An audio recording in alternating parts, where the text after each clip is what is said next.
it was just a mistake by Namibia, and they pounced from that mistake. All right. Oh, let's see. That bold prediction for Tunisia to go on and get a result this afternoon. What are some of the things you've already highlighted? Their strength at the set piece, and obviously being able to put points on the board. But the struggle to get behind the try line, and against the Kenyan side that's got a bit of pace, got a bit of speed. How do you see this panning out in terms of the contrasting styles that these two teams will bring to this game? You did put your money on Tunisia. Maybe in your analysis, unpack why you think Tunisia might have the edge. Look, Tunisia, I thought they played a more structured game against Zimbabwe. Their kicking for touch was on point, and their set pieces, we saw variation. They used the 2 ball successfully, they used the 4 ball successfully, they used the 6 ball successfully, they even used the 8 ball successfully. But they lost. Yes, they lost. Just because of what the challenges that they faced. So if I'm understanding you correctly, you're saying if Tunisia had arrived on time, they had their own kit, they'd had the captain runs, they would have gotten a result against Zimbabwe. Is that what you're saying? Maybe Zimbabwe would have won, but it would have not been 46 points to 21. Maybe it was going to be a close game, we never know. But that happens in the past. But in today's match, it's highly likely that we're going to see a much better performance from Tunisia. I mean, they had over 24 to 48 hours to prepare. I've just realized there is no way I'm going to convince you otherwise. We're going to bring 2 of our local rugby players to come through. Maybe you can just introduce them, Sydney, as we have a chat with them. You can come. Yes, you guys. Yeah, the more the merrier. Yeah, so joining us now as we continue on building. Sydney, if you can just introduce the 2 gentlemen with us this afternoon, because he's Tunisian for this afternoon. So this is another gentleman, an ex-Prince Edward player, also played for a sports club, also applied his trade in South Africa, but now he's back into the local fold. Please introduce yourself once again. Okay, my name is Nwajo Chipunza. I'm back, and then I'm going to be coaching as well. Yeah, and I'll play a bit of rugby as well. So he plays in the front row, you can tell by his build. And if you can just introduce yourself and your rugby history. Former Cream Boys Eye, then I play for sports club and a bit of them under 21s. Currently, I'm just in the administration at our sports club helping out.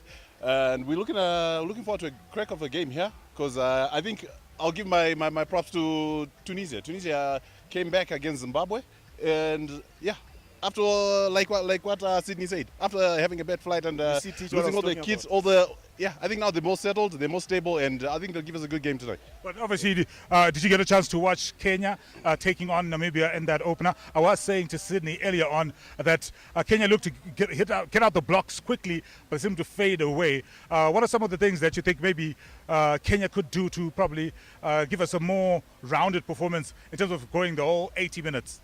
Right. With Kenya on the day, they played the first half. Then I don't know if it was the substitutions or if it was fatigue or they're not prepared for they didn't stay in camp for that long. But what I believe is if they step up in the second half, if they keep the pressure, the foot on the pedal, they're going to make something out of each game. They're good lineouts, they're good scrummaging, and they kept the game flowing. But then they lost it in the second half when they allowed Namibia to pick the ball and start coming at them. They kind of lost ball retention. Just quickly before we cross over to our commentary box, if you can just give us your thoughts for this particular game, Kenya-Tunisia, your prediction for this one, who do you think is going to walk away with it? I think Kenya's going to go away with it. Yeah, it's going to go to Kenya. Because they've got a bigger pack, so I think if they just manage to secure their ball in the rucks, everything's going to go well. Okay, so that's Simba Chipunza's thought. But I strongly feel that Tunisia is going to put a very strong performance. I'm agreeing with Ashley. He's played the game before. He was a back rower. And especially those areas that are pointed out, the lineouts. How important is it, Ashley, for a team to secure their lineouts?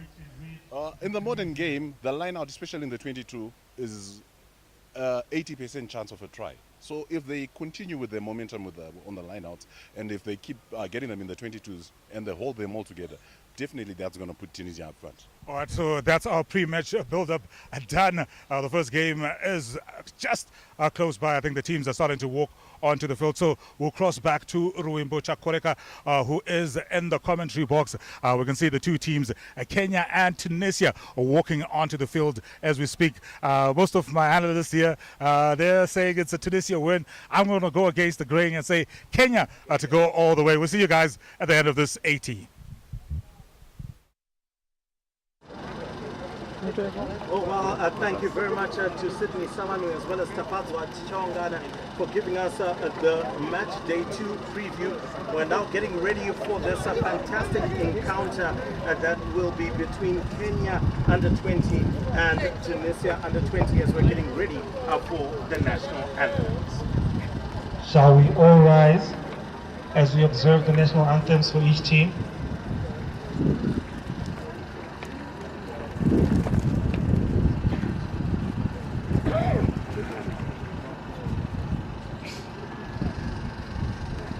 The national anthem for Tunisia.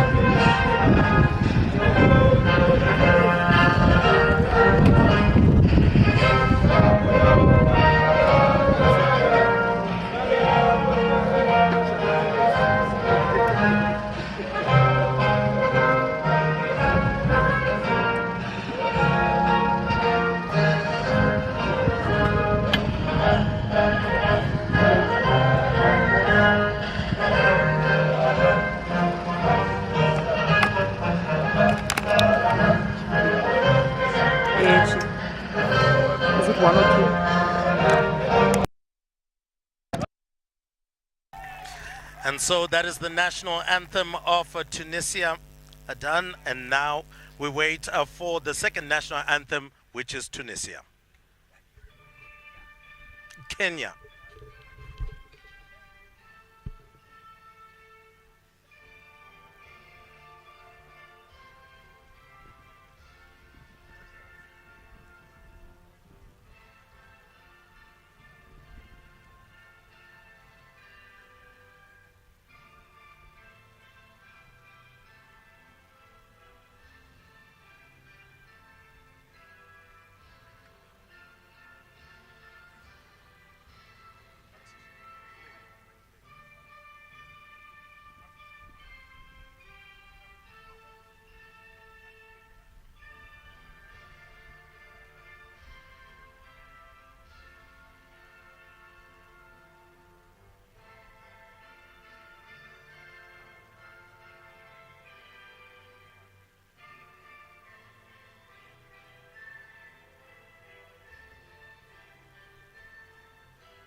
And so, of course, the festivities are ready to go. The Rugby Africa Under-20 Barthes Trophies 2024. And in the commentary box, Ruimbo Chakoreka and Sydney Savanu. Now, Sydney, a very interesting encounter that we have today. Two sides that we would say on the opposite spectrum of the way that they play rugby. We know Kenya has got a sevens flair to it. We saw what they did against Namibia, running the ball through the hands and getting into those tries, but they mainly capitalized on mistakes. This time round, coming up against a Tunisian side who I must say actually put up a very decent show despite their loss to despite their loss to Namibia. And so, of course, just looking at the teams now as they're in a huddle, getting their team photos done, it looks like it's going to be really, really interesting how things go about. So let's look at the Kenyan lineup right now. Looking at the front three, we've got Oluocha, Anekea, and Ogutu.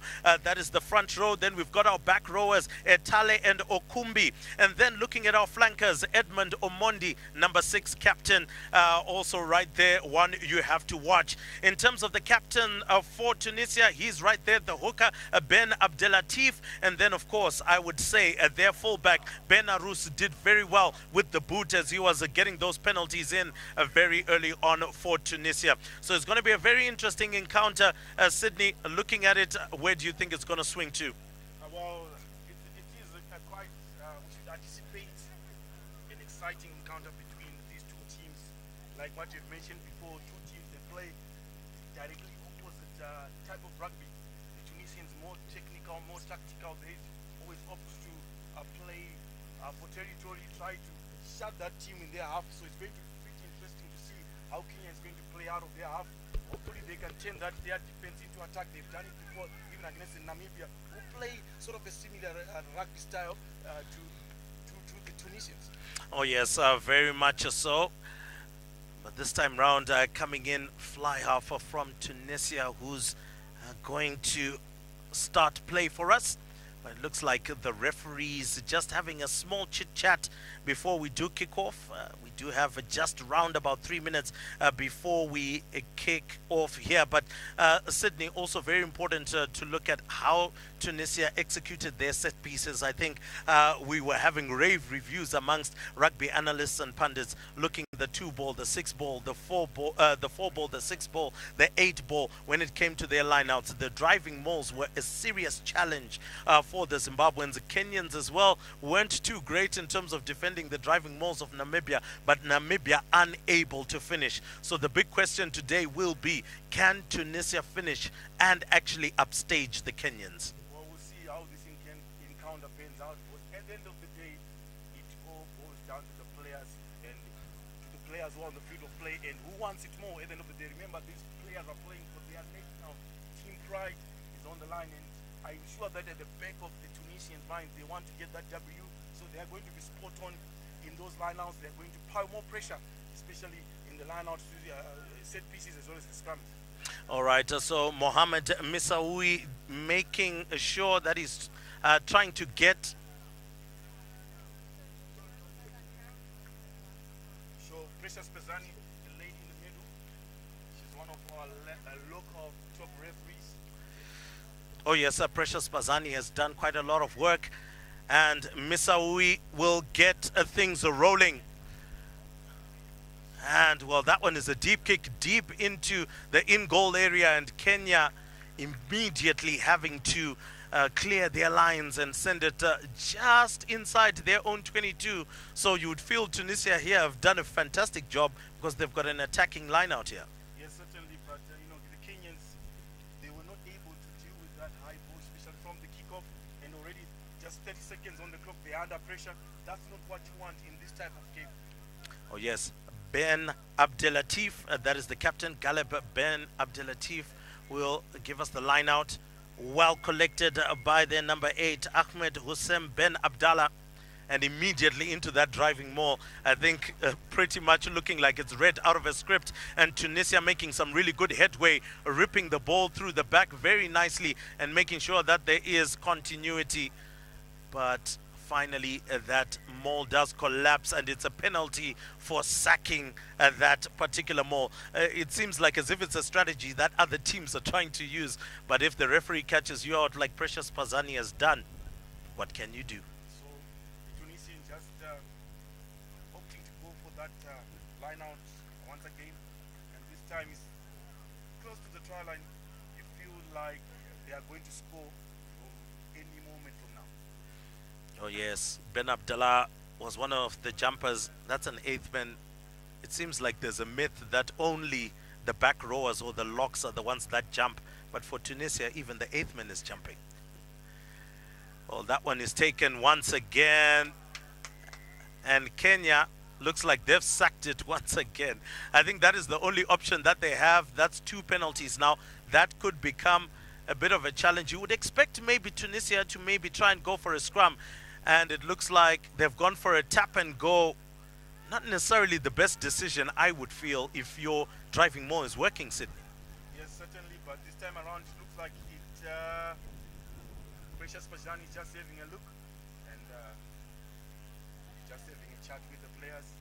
So she has called out for a timeout. So she's consulting a third judge.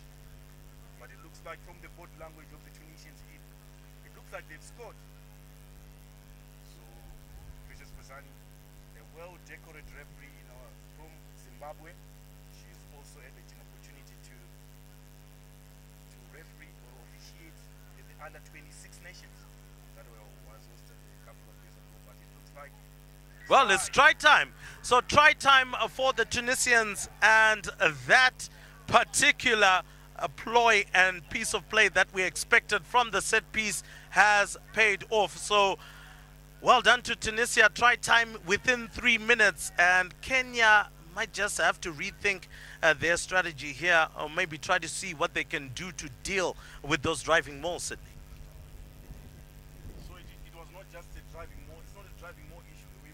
Earlier on, we witnessed that Kenyans couldn't deal with a kickoff, just collecting that high ball, and kicking for touch. They only kicked a few meters from the try line, and then from there, the Tunisians went for a rolling more.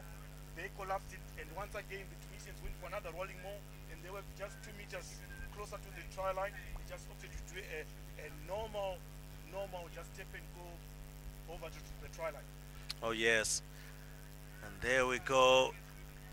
Unfortunately, there doesn't look like Ben Arous was able to get that one right. Has got a very interesting kicking technique, but nonetheless, it gets the job done. So that's what matters. Actually, it's the number 10, Misaoui, rather, who got that one. Yeah, so missing that particular conversion, 5-0 in favor of Tunisia. Yes, it is 5-0 in favor of Tunisia, but Tunisia, once again, they can't deal with that high ball, and they are really struggling. It looks like it is a knock-on, so it's going to be an attacking scrum to the Kenyans. Well, looking like nerves having the better of the two sides. Maybe overthinking the process. Do you think there, Sydney? Yes, overthinking the process, but look, both teams being guilty of just dealing with a simple kickoff. It's just straight coming down to your chest. All you need to do is just stay composed and gather that ball. Look for the best option considering to what is in front of you. So once again, the Tunisians coping from Kenya. So it is an attacking scrum. The Kenyans. Well, Wainaina gets that one, but that 8-9 wasn't too good from Kenya. And looks like Kenya will just have to protect their ball at the breakdown. Now going in, Andy Cole Omolo carrying the ball, but that's a penalty. And oh my word, Kenya splattering an opportunity there to actually do something significant. But he started off with scrum. The 8th man from Kenya picked up, and Wainana just took his eyes off the ball. It went backwards, and the Tunisians just pounced on that loose ball. They won a penalty on the breakdown. Now they'll be happy to play it in the Kenyans half. Oh yes, very happy to do so. And this time round, that particular kick came from the Tunisian number 15 this time round. That's Ben Arous. So it is an attacking line out to the Tunisians, the team that is in white and red kit. Currently leading by 5 points to nil in RS Zimbabwe. This is match day 2 of the Barthes Trophy. Oh, fantastic jumper from their back rower there at Tunisia.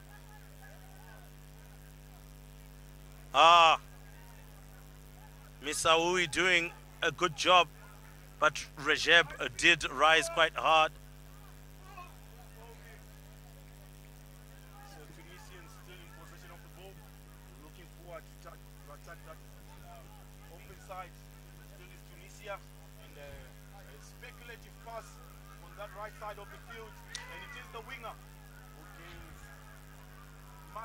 massive meters from that passage of play. Still is Tunisia in possession of the ball.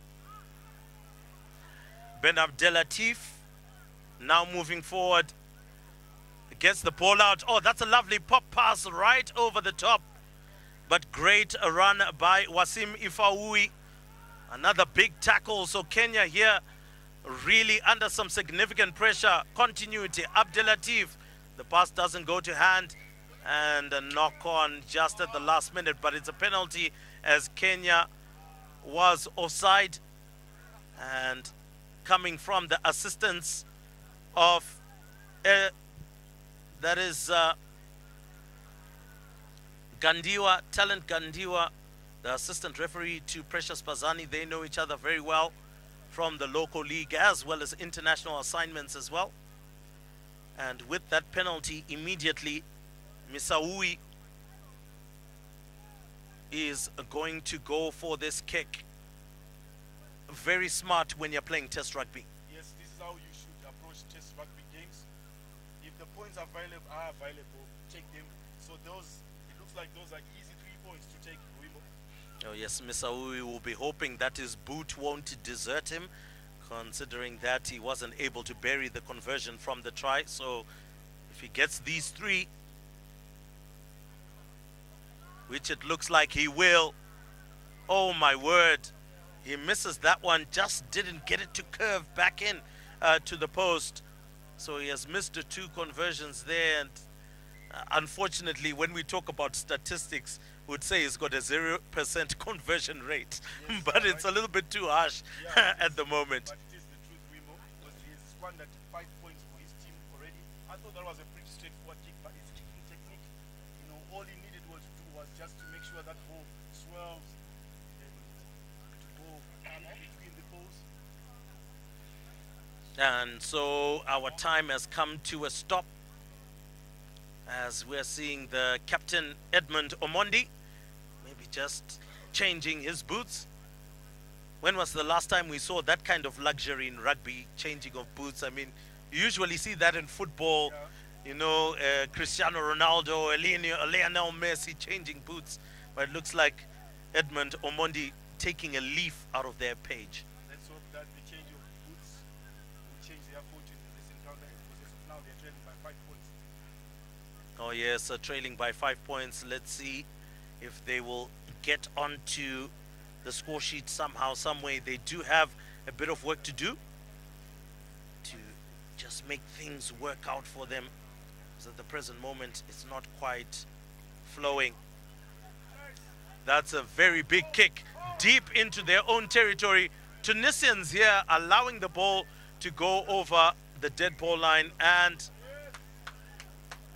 apparently there was a touch from the Tunisian players, and that is a 5-meter scrum. Now that's a mistake that you cannot afford to make.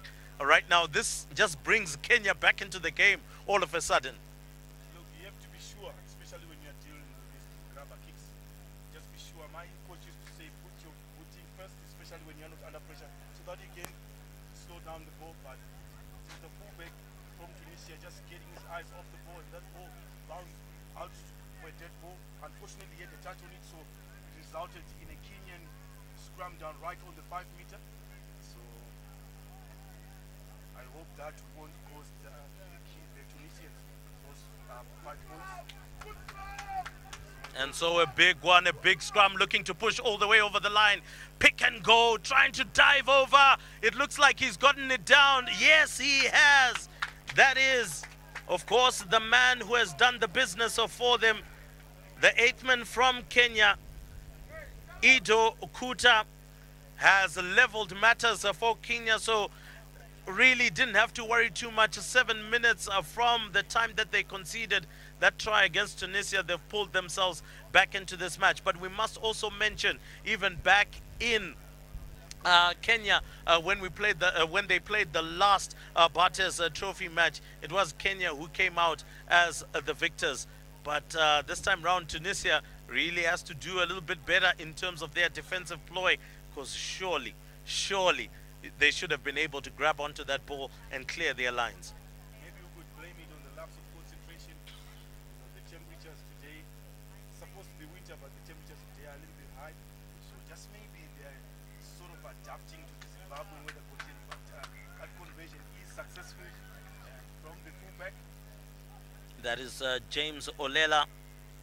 He has made sure that Kenya has taken the lead. So that is a sigh of relief from the Kenyan technical bench, but maybe a slight piece of disappointment from the Tunisian technical team. Yes, that was a schoolboy error, trust me. He should have decided what he wanted to do, but he was undecided, and that led on to Kenya scoring. So Misawui with a high hanging ball comes down into the breakdown, and Tunisia piling themselves, rather Kenya piling themselves into that breakdown, surely looking for a clearance kick. And that is what they get from Olela, but right into the middle of the park, right here on the near side. They could go for something, and immediately into contact is Tunisia, and he's held up by the Kenyans. A mole has been formed. They'll need to try and drive that forward. Finally collapses, but it is going to be Kenya's. So I really don't understand the idea behind the fullback of Tunisia going into contact there, because I feel that there was a very, very easy opportunity for him to have come to the near side. There were holes that were ready to be punched right there. But he could have went for the up and under of a grabber kick, because they were, that line of defense, they were forward, and obviously they were going to struggle to turn their backs to try to collect that loose ball. But however, they went, I don't know what was going through the mind of that Tunisian fullback, and looks like it's going to be a Kenyan scrum. So things are running onto the field. Well, there seems to be a conversation happening between Precious Pazani and her assistant referee, saying, and apparently it has come off the medical team's bench. Of course, the doctor, local doctor for the tournament, Dr. Tafumane Parenyatwa, he's come on. Looks like it is Yanis Gleezi who has been pulled off, looking to an injury, head injury assessment, and that becomes very important, particularly from a World Rugby and a Rugby Africa perspective. Yes, it is a World Rugby concussion protocol, just to check on the player if he can continue. Looks like he took a head knock in that physical battle that resulted in a Kenyan scrum. So the Tunisians have put on a blood sub just to deputize on behalf of that gentleman who went on Kenya on off the field. Yes, Yassine Mefet has stepped on as a front rower.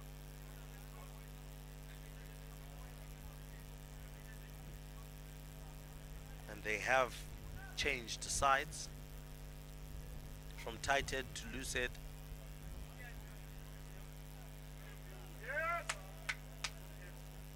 Oh, Kenya looking quite strong in the scrum at the moment. Another eighth-man pick from Kuta rather.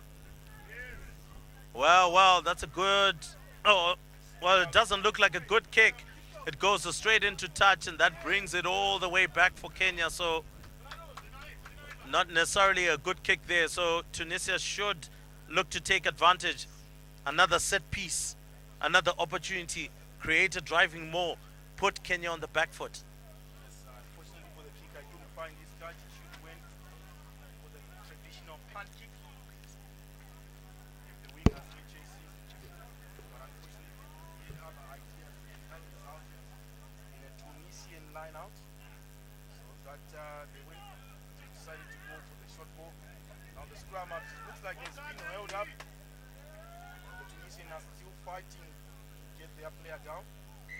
And once again, Wimbo, the Tunisians being guilty of going into contact and losing the ball position. So it has got to do with their body positioning as they are going into contact, especially in flooded areas where the Kenyans are. It seems as if Kenyans are just holding up their player and getting that turnover. Oh yes, fantastic, especially for you to have been able to point that out. I think for Kenya right now to avoid the contact, avoid going into that physical space with the Kenyans, which they might be dominated by. Just try to run the ball down the line. Try to see if they can stretch the Kenyan and Tunisian, rather the Tunisian defense. I think that might be a better ploy.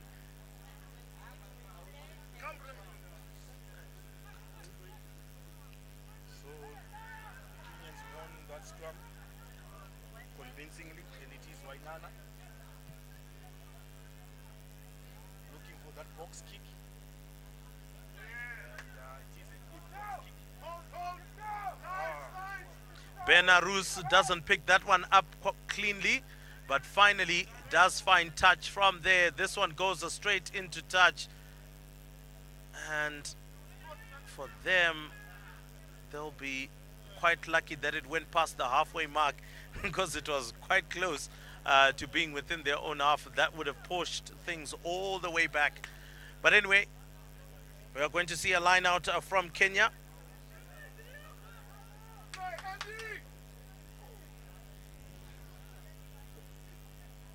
this Bramo Mate, this line out is so, but unfortunately it is the Tunisians who come away with it. Mefet onto the ground, looking for a crush ball. Doesn't quite work, but looking to build up some phases are Tunisia. So change of direction for Tunisians, fending off from the hooker. It's being brought down, but it is Tunisia who are looking to milk the penalty of these passes of play. But this time around they decide to go wide. Once again, that body positioning that we spoke about, Wibo. Look at that. Look at that. And once Again. they lost that physical battle. So it is got to do with body positioning at the end of the day. Oh yes, whenever you go into this, you have to at least try to bend at some form of a 90-degree angle to create that momentum going into it. The Tunisians right now are struggling to understand why every time they're going into contact, they're being blown. When you do that, the mold has been formed. The moment that Kenya are able to secure you for a short bit of time, then it's good to go. But it looks like we do have, should be wearing jersey number 1 for Kenya. Garo Oluchi being attended by the Kenyan medics. Looks like he's having a little bit of discomfort at the ankle area. So Precious Kazani doing the right thing, just stopping the clock. But the Tunisians, it's another opportunity for them to huddle up and have a chat. But it looks like it's going to be a change of boots. This is the second time Wimbo in this encounter, and it is the Kenyans. Maybe they should look for a better boot supplier. Well, it seems like they may have either misread or didn't quite understand the turf. As you can see, the boots that he's putting on now looks like it's a 6-stud boot that will give him more grip as he goes into the scrum. The boots that they were wearing prior seem to be blade studs, which are more suited for football as compared to rugby. And so you need your 6, and those ones are mainly for your backline players and not necessarily for those that will be going into the scrum. So that will be very important for them to note. So I guess that's why we're seeing a change of boots right now. But the last time they changed boots, Wimbo, they went on to score a try. Maybe it's a sign of change of fortunes. Well. Let's see whether that will actually work out for them. But I do feel that changing boots, for those that would be watching rugby and trying to learn it for the first time, may not necessarily be the best way of getting tries. So we are going for a defensive scrum to Kenya. So the Tunisians, once again, trailing by 2 points, but they also flubbed 5 points. The other one is a penalty goal, the other one is a conversion. So we are yet to see success when it comes to their kicking for points, as far as the Tunisians are concerned. And so Waina Ina, and with his 8th man looking to run the ball there, but good defensive tackle. Tunisia looking to apply pressure at the breakdown, and they've turned it over. Oh, beautiful work from Tunisia defensively there, putting Kenya under pressure. Now, once again, the bearings of Masui have to be on the money. This is an opportunity straight in front of the sticks. They are going to go for a conversion again. But imagine if he had buried the first 5. And if he can bury this 3, he would be talking about 8 points on the board, 13-7 lead against Kenya, and in the driving seat. Let's hope that he will be able to get those 3 points this time around. The distance is working against him, but all he needs to do is just keep down that ball, down straight through the post. Let's see how this penalty goal pans out this time around. It is Mohamed Amin Benarous. A change in kicker.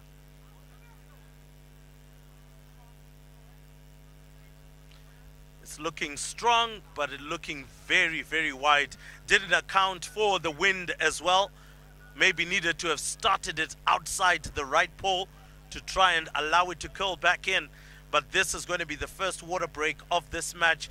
And Kenya are in the lead, leading 7 points to 5 against Tunisia. Quite a bit of work to be done here, Sydney. Just your general thoughts on how far it's gone. Well, I thought the Tunisians started off well on their front foot. However, the Kenyans managed to crawl back into the game because they realized that the Tunisians are not getting into the contact area with proper body positioning, so they were able to milk a few penalties from there. And earlier on, when the Kenyans scored a try, it was just a fullback with the last touch on the ball. The ball traveled all the way to the dead ball line. Then the referee just signaled for a scrum, offensive scrum to the Kenyans right on the Tunisians 5 meter, and it was only the 8th man who picked up the ball and stretched for the try line. So at the end of the day, the Tunisians so far, they are their own worst enemies. Oh yes, own worst enemies. We take a short break and then we come back with the rest of the action.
So welcome back to the match. 18 and a half minutes gone, a 22 dropout after Tunisia missed their 3-pointer, and Tunisia once again just fluffing a little, but Benarous tries to address that with a kick, and that one goes straight into touch. Play would be brought all the way back once again into the Tunisian half. So Tunisia just not getting it right and struggling to get some rhythm going at the present moment. They looked good within the first 3 minutes, but not so sure if the 7 points from Kenya has started getting into their head. Look, it's all about decision making. I don't know why he opted to go for that kick. He should have tried to play it from there, set it up, and get into a pocket whereby whoever is kicking will have a better angle to kick. But it is Kenya who are gladly enjoying possession.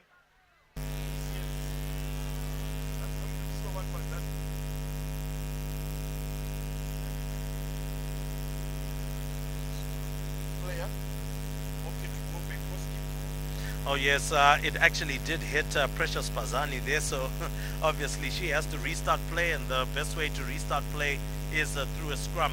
But I think as well that the Kenyan technical team does have something really to call out here, because it seems like the Tunisians were in offside positions every time that the ball was coming out of the breakdown from the ruck. So I think that's something that maybe Precious Bazani as well as the assistant referees will need to try and watch out for, so that the Kenyans maybe can do what they are looking to do.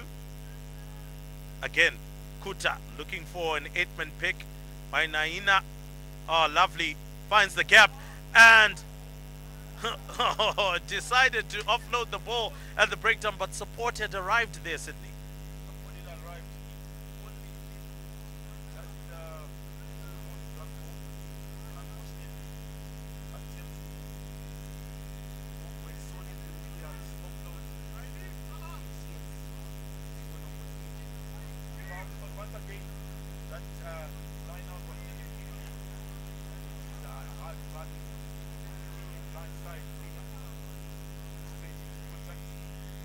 Decided to go for a kick into,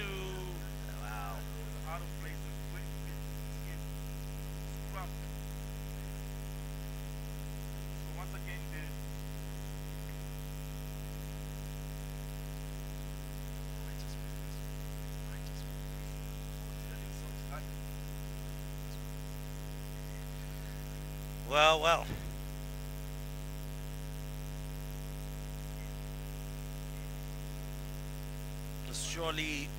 Surely they just needed to have been a little bit cognizant there. I don't think the Tunisians needed to try and convert, or rather try and send a ball into the dead ball area. I think they were relatively in control of their own play. But once again, Kenya have got another man on the ground and not looking too good.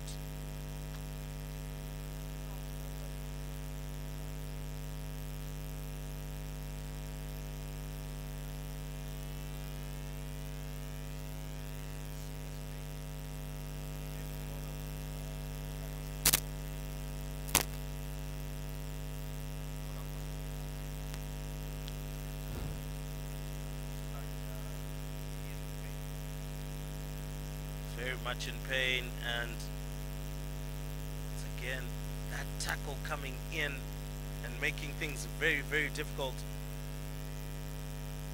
for Jackson Siketi. He's the fly off. Definitely one man that you don't want on the field of play to be injured.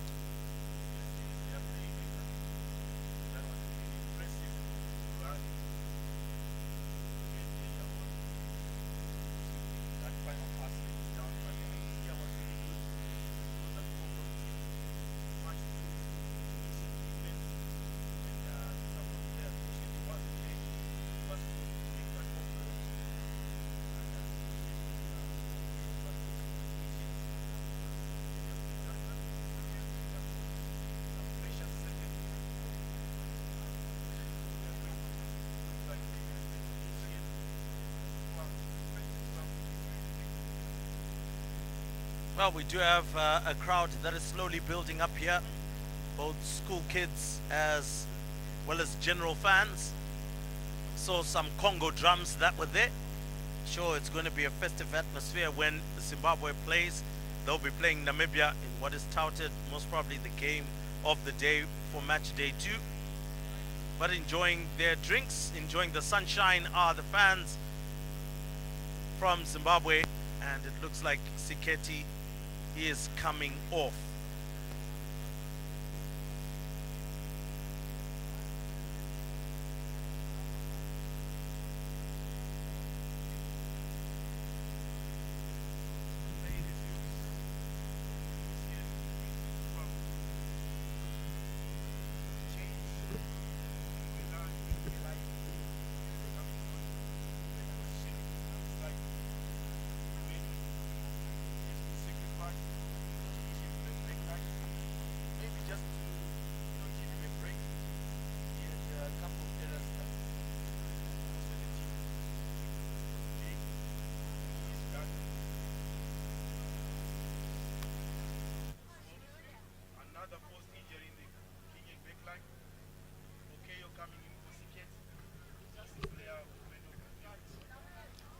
Well, quite an untidy pickup at the back there by the Tunisian scrum half, and Kenya all over him, but not able to get it.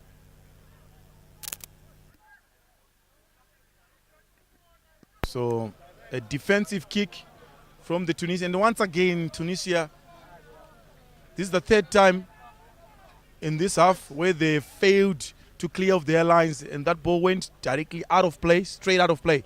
So it's going to be a Kenyan attacking line out. They need to sort out that kicking mess, because the more that they continue making of those mistakes,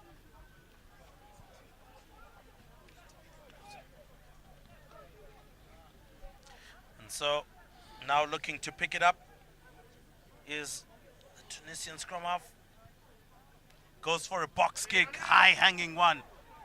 Oh, that was a mess. That was a mess. There's an opportunity, but just a little bit too much on the boot by Misaoui.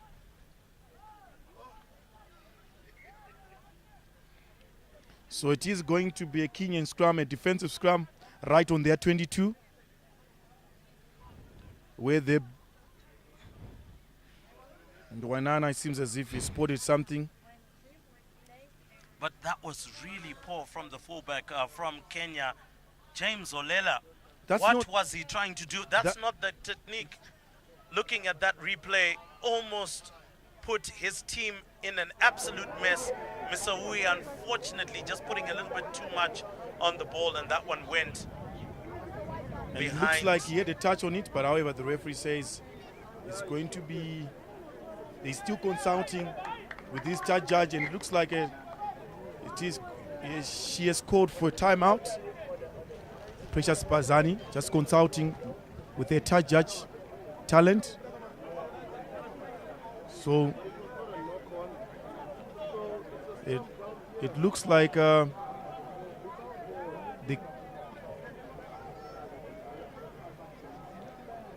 All right, so Precious Pazani is having a chat with Talent Gandiwa, and looks like it is going to be a scrum,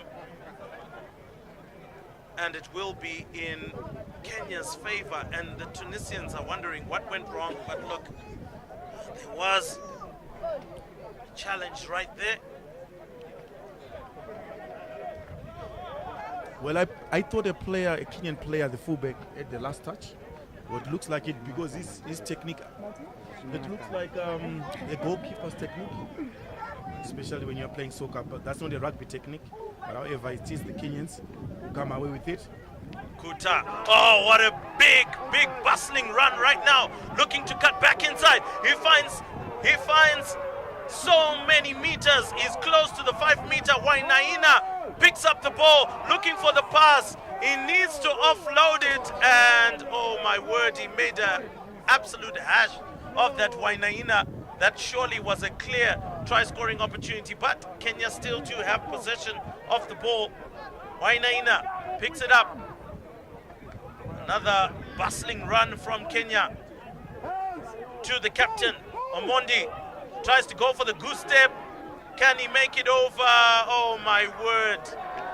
I think there is a historic saying that I have for those that will be discovering me as a commentator.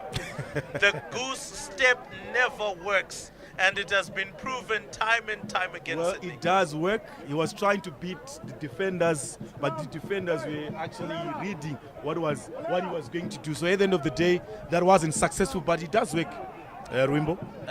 Sydney, If you apply this yourselves goose correctly. Step worked in terms of getting him out of the touchline. It didn't work in terms of getting rid of the opponent. That's as simple as that. Goose step does not work, and so far I think I've got a 96% pass rate on that one. Okay, Rimbo. But coming back into the play, on the field of play of what was happening, it looks like so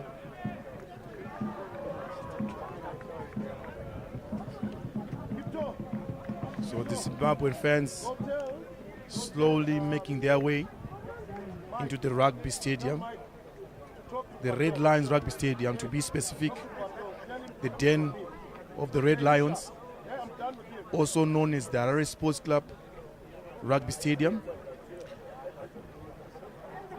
in great anticipation of arguably the biggest game of the day, if not of the whole Barthes Trophy competition, the Old Four Zimbabwe versus Namibia. Oh, that is going to be a cracking game. Got to hear some of the analysis as well that you put out there, but we'll see whether the coach has put his tactics right. Head coach Sean D'Souza is coming up against a stalwart in Alistair Coetzee, and we'll see that happening a little bit later. But as for now, Wainaina, the Kenyan scrum has been so dominant over the Tunisian one. Again, it's an 8-9 pick and go. Well, oh my word! What a leg run! drive. That leg drive was amazing. Michael Wamalwa driving all the way through. The Tunisian defenders had no answer for him, and he's put it right under the post there. But fantastic opportunity. It seems like that 8-9 pickup from between Kuta and Wainaina seems to be the one that they are going to be going for. But Wamalwa, what a fantastic show of pace and power as well to get in Kenya's second try of the day. Look, that was a poor tackling by the Tunisians, because he had three guys that he pulled in all the way into the try line, as you can see there, Wimbo.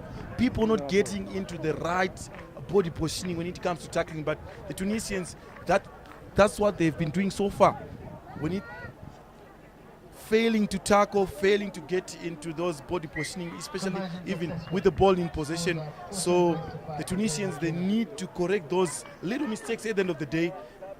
And that conversion was successful, and it is Olela, their fullback for Kenya, stretching the young Chipus lead by 9 points, 14 points to 5. They are leading Kenya there. So unfortunately, between Misawi and Olela, Misawi has got a 0% record at the moment, whilst Olela has got a 100% record. As I mentioned before, very tough, very rough, but unfortunately, stats are the ones that are saying everything. But anyway, the game goes on. This time round, a better technique of getting onto the ball. A good tackle to take down Wamalwa. They were supposed to roll away, and the referee has blown a penalty for that one. Well, it's a different call than what we had thought in the commentary box. Yes, she is the lady in charge, so her decision is final. But however, it is a Kenyan penalty, and they went in for touch, and that kick, it's a horrendous kick from the Kenyans. They couldn't find their touch, and now the Tunisians, here they go. All right, so Tunisia now looking for some sweet feet to try and get past the Kenyans. That one, an interesting run coming from the Tunisian winger Ayub Masali. Again, going round his player, now looking to find an opportunity, but maybe just not allowing themselves the best chance to get things done. A pick and go here from the scrum half, not the brightest idea, considering that he was close to the touchline. Needed to have gotten that ball back into traffic, back to his players. Well, Rimbo had options. He should have opted for a grabber kick, because he was isolated and he was close to the touchline. He should have just opted for a grabber kick, and that would have resulted in a try. But we're going to come back all the way back to that knock-on. So it's still Tunisia with possession in an attacking position. Hopefully they will turn all this pressure into points, because time it is running out. We're left with just 10 minutes in this first half. And on the sidelines are the Zimbabwean fans just enjoying some rugby here at Harare Sports Club, the den of the Red Lions.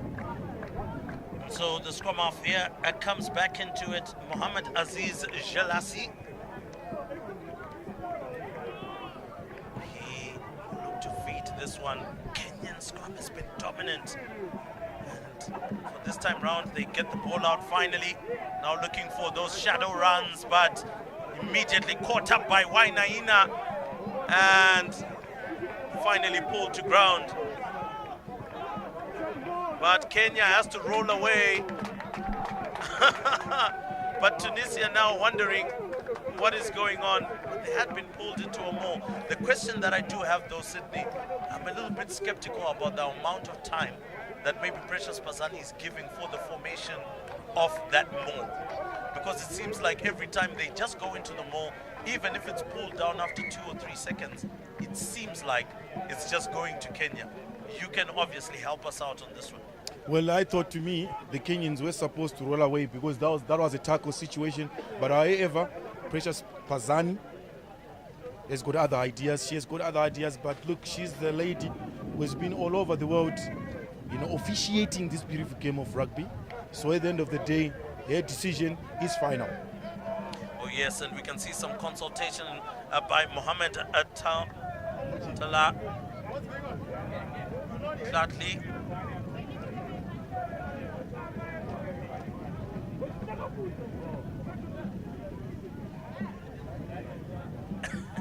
And of course, the debate will continue, but ultimately the referee's decision is final. And once again, as I've mentioned, that going into that, and you can see the scrum half continuously debating, I would believe with Tlatli, who is most probably a vice captain or some sort, or the scrum captain there, that it seems like every time we're going into that contact, even if we go down, it doesn't seem like as if we are ever going to win that one. So I guess for Tunisia right now, using the situation, try by all means to avoid those contact and mole situations. Try by all means to keep the ball going out.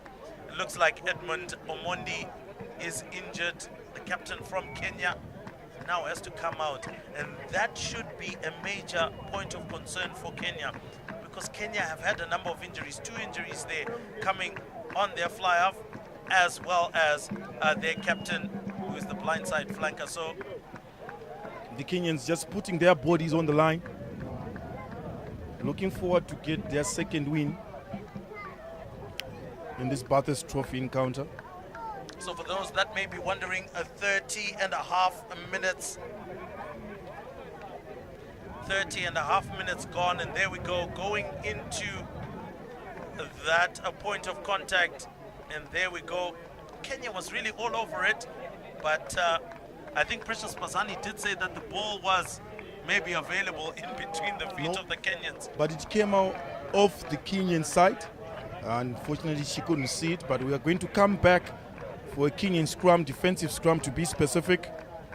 Body positioning going into the scrumming there, Sydney, how has it been for you, particularly from Tunisia? They've been dominated so far. Do you think they're in the right body position? Look, with the way that they've been applying themselves in the open play, I wouldn't give them the benefit of doubt that they are doing the right body positioning.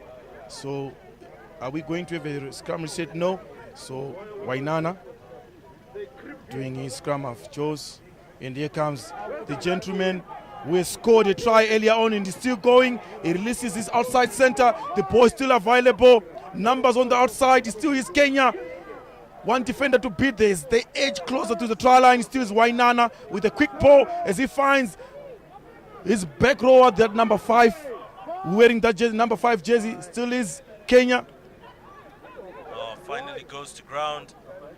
But once again, Kenya, Wamwalwa trying to reach out for that try line, but he is short. Is the ball still available for the Kenyans? Yes. And it looks like it's a penalty. Oh my word, could that be a yellow card for Tunisia? Oh, that is not good. That's the last thing that they needed. Number 11 from Tunisia, that is Wasim Ifahui, has been given the yellow card, and Tunisia now down to 14 men. Oh, Kenya will lap this up all day. Wainaina. Again, Wainaina looking for quick ball, trying to get the Tunisians to keep on bustling over. Being dragged closer and closer. Tunisians. Big tackle, but be careful. That was a tip tackle there. comes out to number 22, and this one surely is going to be try time for number 11 from Kenya. And number 11 from Kenya is Alvin Kavoli. Kenyans being persistent with their attack. This time around, this is the best passage of play that we've seen from Kenya, building phase by phase. You know, and looking at that replay, that could have been a tip tackle there. Very lucky for Tunisia that they aren't experiencing another yellow card. But once the ball went out on the far side for Kavoli, it was easy come, easy go. Dot that one down in the try box. Yes, indeed, Ruimbo. It was easy, considering the numerical advantage that the Kenyans have now. It was just an easy option for them to use their wings. And so going for the conversion now, like James Olela.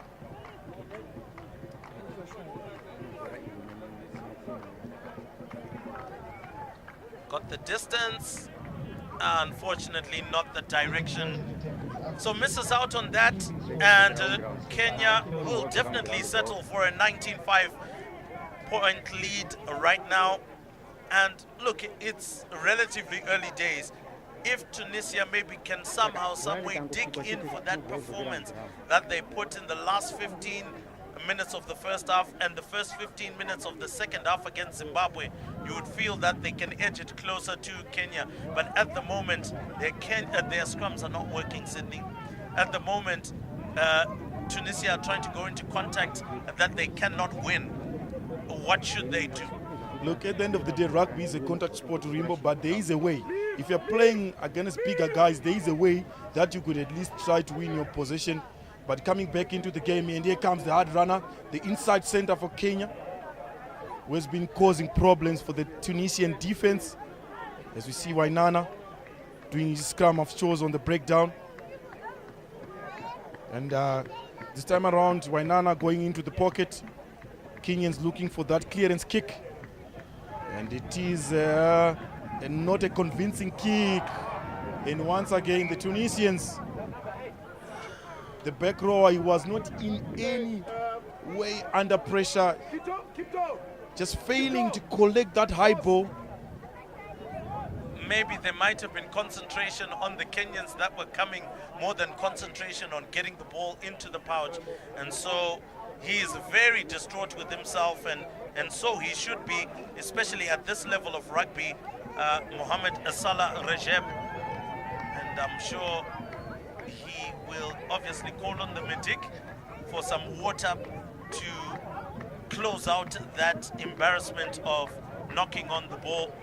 But surely it's something that he did not mean to do, but tends to happen in a game that's high pressure. So the fans continue to come in. The man with the hat there and the lovely beard leading the support, known in the circles, Ronnie Maguli.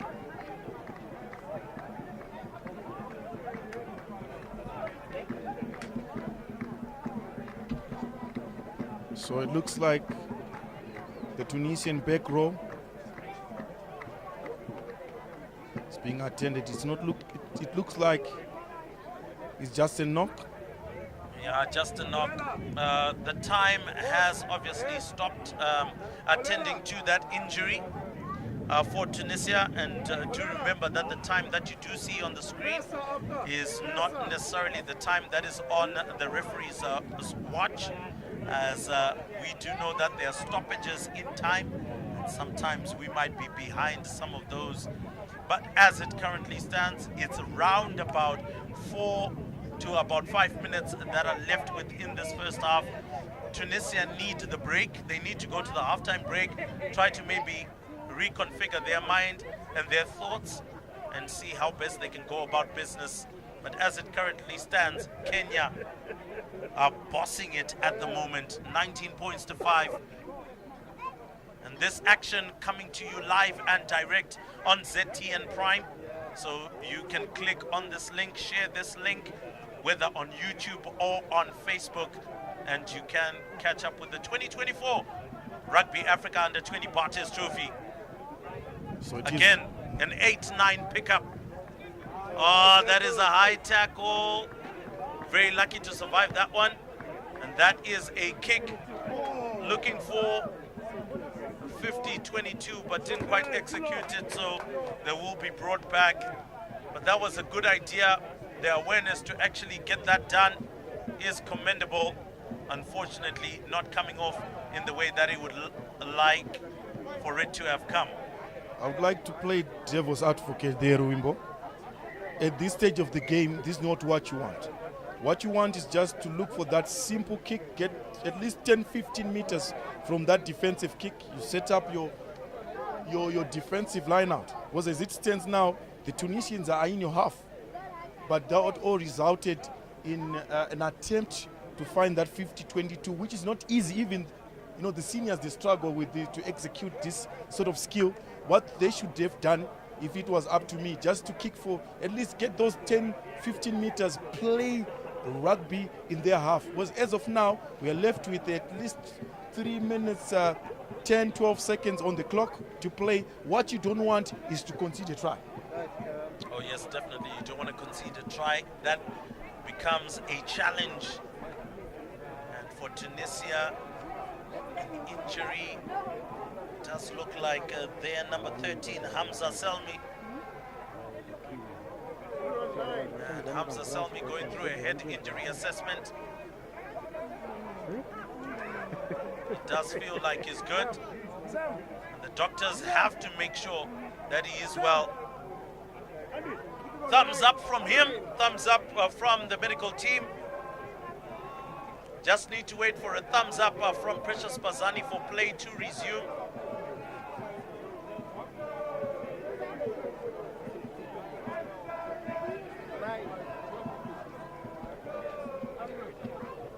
So as we wait for the medical team to get off the field, well, Abdelatif has a ball in hand.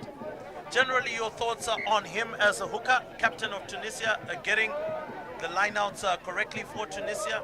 Hasn't missed one yet. Yes, and unfortunately, commentator's case, I thought that ball wasn't straight, but play continues, and it is the Tunisians who try to punch holes on the middle of the park in the Kenyan defense.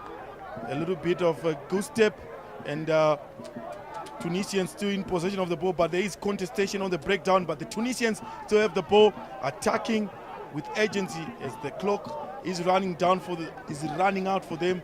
But here comes a big carry by their number 4, and it goes over the advantage line. It still is Tunisia, and once again, the Tunisians they are under pressure, and it looks like the Kenyans are going to score. Cavoli has picked that one up. Gonna put it right in between the sticks. And the Tunisians, once again, enemies of their own progress and ultimately of their undoing. Cavoli has now got a second try today, and the Tunisians really paying the price for mistakes being made there. They had really built some good momentum. Sydney, what went wrong there? Well, once again, handling errors. Tunisians, they've been making it, especially there. They had that go forward ball, they had momentum, but only for that player that you were singing praise about, that is Ruimbo, just failing to handle a simple, basic pass, looking to catch the ball, and just squandering that opportunity. And the Kenyans were more than happy to kick that ball further down the field, just picking up that ball and placing a try. And Ruimbo, look, this is not acceptable. Once again, I'm sure that the Tunisians coaching team, they're going to have a hard talk with their squad during the halftime break. A very hard talk. It is 26 points to 5. And Kenya in a very comfortable lead after that conversion from 19-5, a converted try. Well, looking at some of the local journalists that are watching this action will obviously be dissecting the way that play has happened, but Misaoui goes for a high-hanging kick. Tunisia there, good strong challenge from Ahmed Hussein Ben Abdallah rather. Wainaina sends it back to Olela, boots it down the ground, and that one goes just past the halfway line. And it is going to be a line out to Tunisia. So line outs have been successful, scrums have not. And for Tunisia, once again, it just needs for them to calm down, get into that rhythm of their game, and see what they can do. They look like they've already run out of steam just in the first half. But let's see what the second half brings for them. I'm sure a stern talk will be had. That is one of their lineouts which they get wrong. That's a big barge from the Kenyan hooker. And Kenya continue to make headway using Nathan Sindoli, their number 19, Wainaina. A basketball pass. Oh, a pass over the top to Olela. A couple of side steps as he comes back inside. Clearly some sevens manners coming into their play there. Another big push by their 7, Andy Cole Omolo. Wainaina. Ball going down. Olela obviously going to look for Kavoli. Kavoli, 1-on-1, makes it over. But the referee just going to have a little bit of a chat with the assistant there to make sure that wasn't a forward pass, to make sure that there was no infringement there. And that is no try, forward pass, and it's the halftime break. So Kenya will go in the lead, leading 26 points to 5. Sid, a quick wrap up of this one as we look at the replay there. A good piece of play from Kenya, running the ball down the line, making sure that the last man as close to the touchline as possible is getting a hold of the ball. Everybody in the Kenyan team is getting involved in the play. As for Tunisia, too many mistakes made. Too many mistakes, too many missed tackles, players failing to deal with the player one-on-one, as you could see earlier on in that passage of play, that open side flank just bursting through tackles in the Tunisian defense, and at some point he burst through 2 tackles, which is unacceptable, especially at this international level. But once again, the Tunisians, they do have a lot of work to do coming into the second half. Oh yes, the halftime break, Kenya 26, Tunisia 5.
I used to finish ahead the last time. Second half, they were washed. Yeah, they were washed. I don't know if it was the changes or what. They were washed. I'll be back. We'll just do a quick briefing before we go. You've got the squad, right? You've got the squad on your phone? Yeah, the Zoom one was an Namibia. No, I haven't seen the Namibia. I think we'll check with those guys.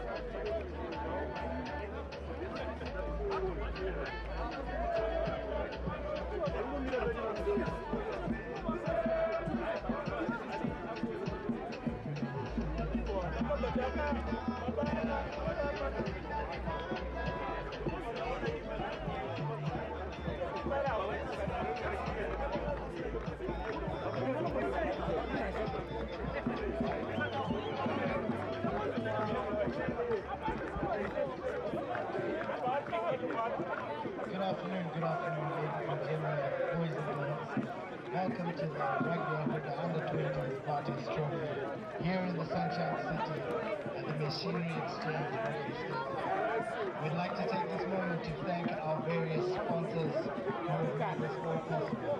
We'd like to take this moment to thank Team Nedbank, Delta Beverages, Coca-Cola Enterprises, Israel Winning Villas, Timeless Technologies, Paramount Diamonds, National Foods, Pro Fitness, Pariah State, Liquid Technology, Foresight, thank you so much for helping out and making this all possible. We'd like to give a big acknowledgement to our Ministry of Sports, Recreation, Arts and Culture for making all of this possible, as well as the Sports Recreation Commission.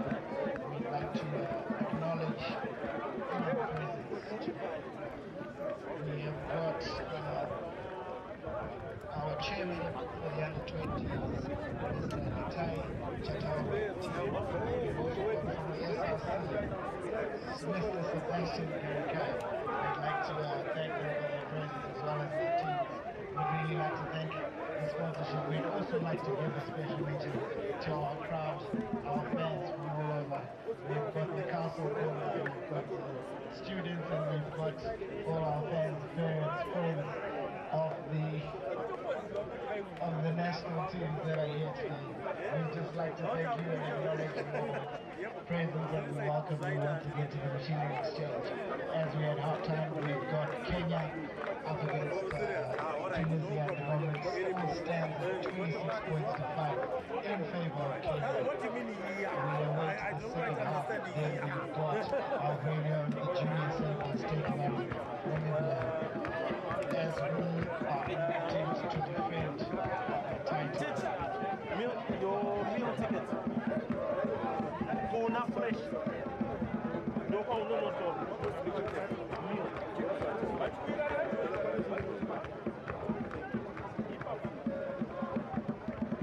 Just an announcement regarding parking is close to the Harare Sports Club Century.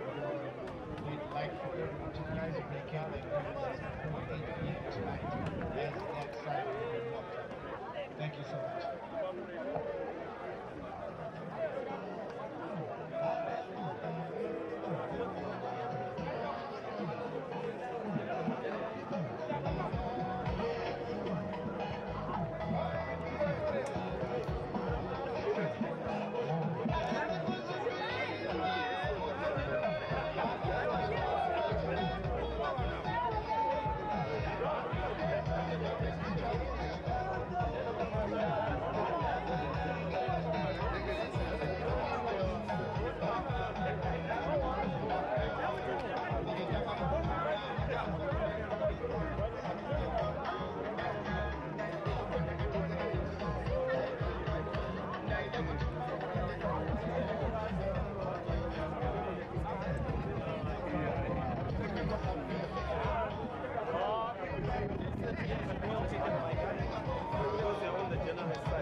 Kuna fresh.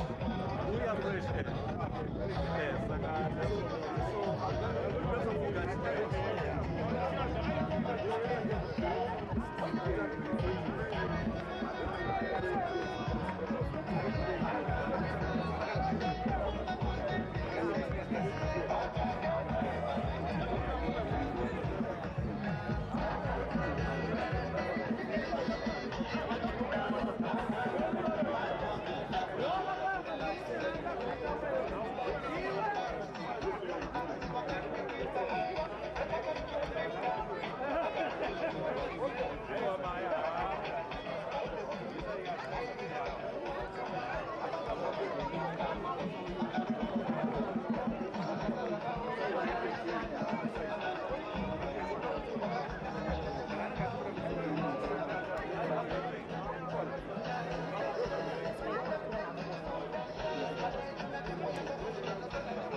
Oh, you've already got it.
So welcome back to the second half of this encounter between Kenya and Tunisia. Kenya in a firm lead, 26 points to 5. Kenya had absolutely no answers for the Kenyan attack. And I think more importantly, Tunisia itself just making far too many handling errors, going into contact, making all those kinds of mistakes. Sydney, surely the coach has said something different at the halftime break. Yeah, hopefully, because when you talk to players, you give them, you share with them the things that they were doing wrong. But at the end of the day, are they able to apply it on the field of play? So we'll find out during the course of this second half. But it is Tunisia who are playing expansive rugby from their 22. And it looks like a Kenyan plays over the ball. Yes. Well, there we go, losing that ball and being turned over. And I think these are some of the mistakes that you just cannot afford to make. You need to be on top of your game. And as we can see the replay there, holding on to the ball was the number 14 of Tunisia. And, now they have to make a plan here with them going back 10. And the ball has immediately been sent into touch. So the ball was held by Ayub Msali. But this line out is now coming from Kenya. Bramwell, Mate, Anekea. Well, the Tunisians almost winning it, but rather knocking it forward. So the Kenyans will obviously play the advantage here. Immediately, Klein Okumbi goes into contact. Wanaina. Oh, lovely take. And once again, Wamwalwa, handoff, and he makes it somehow over the try line. Like he did in the first half. He stretched over, put it in between the sticks. This time round it was an angled run, but Wamalwa has taken no prisoners in this one. It is another try, and Kenya are well on their way to a bonus point victory. Yes, Wamalwa, a very impressive run, scoring that try out of nothing. You can look at that run, just identifying space on the outside, and he knew that he could beat that Tunisian winger, and just bundling over the try line to stretch their lead to 31 points to 5, conversion pending. Well, the Tunisians once again failing to deal with that inside center who's playing for Kenya. So James Olela looking to add more pain and insult to injury for the Tunisians with a conversion. Oh, unfortunately, Olela there somehow slips. The distance was just enough there, but unfortunately slipping there, so he won't be too happy with that. He's had a pretty perfect record in terms of converting, but not that particular point, not at that particular point in time. Yes, Tunisians still searching for answers. You can tell by their body language, players holding their words. They're just looking for answers right now, hoping to score a consolation try, maybe build from there. A better take from Eugene Etale. And Wanaina slowing the game down. Tunisia could have really maybe tried to contest at the breakdown, but clearly not looking to go into that contest. Most probably they've already run out of steam before the game is over. But you can count them out, these Tunisians. They are a good team. So Kenyans for the first time in this encounter, especially in this half, getting a great kick, just traveling over the 50-yard mark into the Tunisian territory. So, big question, what do you think the captain is thinking about right now, Sydney? Well, obviously they are looking for that try. That could come in as a confidence boost. As it stands now, they're trailing by, the only time that they scored was in the first 5 minutes, and from there they've been shy of scoring tries. And as of now, looking at that passage of play, this is not how you score a try. His body positioning is not convincing. Once again, the Kenyans will gladly take free possession from this, so they need to correct that. Hopefully they still have a little bit of time to rectify those mistakes and build, maybe score a try. I mean, if they can score an extra 5 points, the Tunisians, that could do some wonders, especially psychologically at this stage of the game, remember, because it's a game of points at the end of the day. You might dominate scrums, you might dominate your lineouts, you might gain meters, but at the end of the day, if you fail to score points, all that hard work will go down the drain. Oh yes, Wanaina.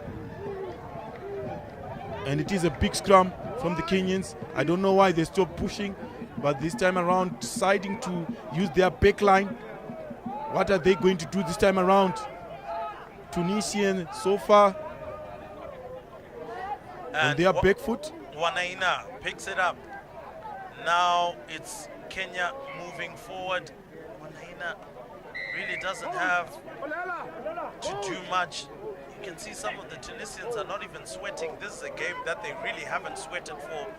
It hasn't really been as competitive as they would have wanted, but immediately from the co-captain pointing to the post, let's get points on the board. I think they do feel that they've wrapped up the game now. It's now time just put some points on the board. Let's practice our kicking. Let's see what kind of other strategies we can put together for the Zimbabwean game, which is coming on Sunday, because that one also promises to be a cracker. Kenya well on their way to a second victory. Obviously, they had a tough first up match. They were able to wiggle out of that one. The question is, will Zimbabwe wiggle out of that Namibian encounter? We'll see in the next 30 or so minutes. Another change has come through for the Tunisians, a substitute. Ben Abdallah, the 8th man, coming out for Zairi, wearing jersey number 19. The kick is good, it's successful, and 34 points to 5. James Olela, look at that confident run. I mean, if you are just dotting them in for fun, surely it makes life absolutely beautiful. Yes, it makes life absolutely beautiful. As we see the scrum have changed in the Kenyan team, and it is Majri coming onto the field of play wearing a jersey number 21. Or rather for Tunisia, but For James Tunisia. Olela getting it right.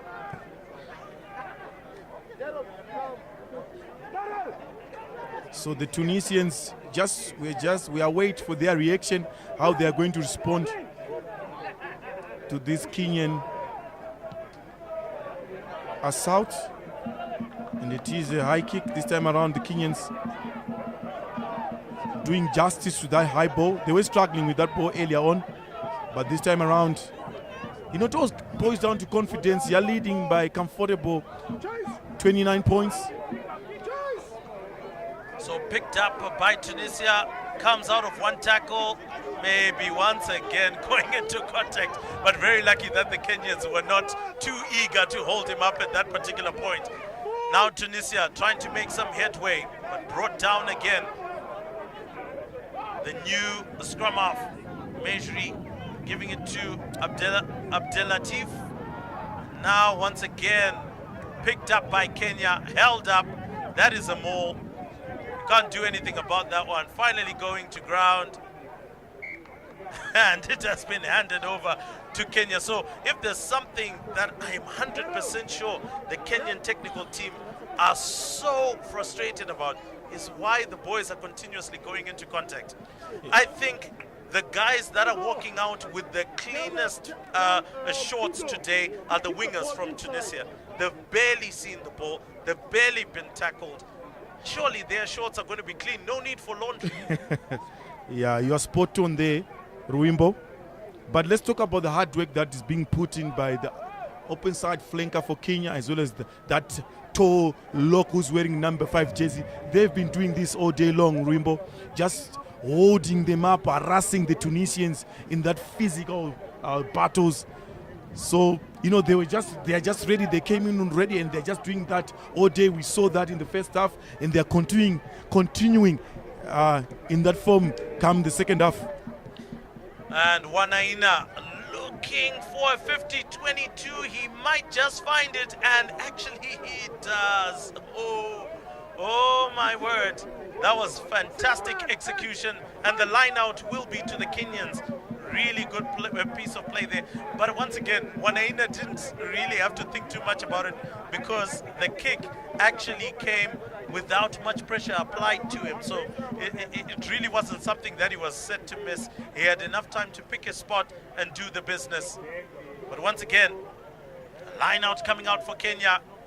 Tunisia now too lazy to even go for the jump. And Kenya now with the driving maul, looking to go forward. If Tunisia sack this particular maul, they will be penalized for it. Kenya driving, the meters going, breaks out, and he dots it down. Oh yes, that is the man wearing the number 5 jersey. Number 5 jersey, is it? It should Still be Omolo. following him.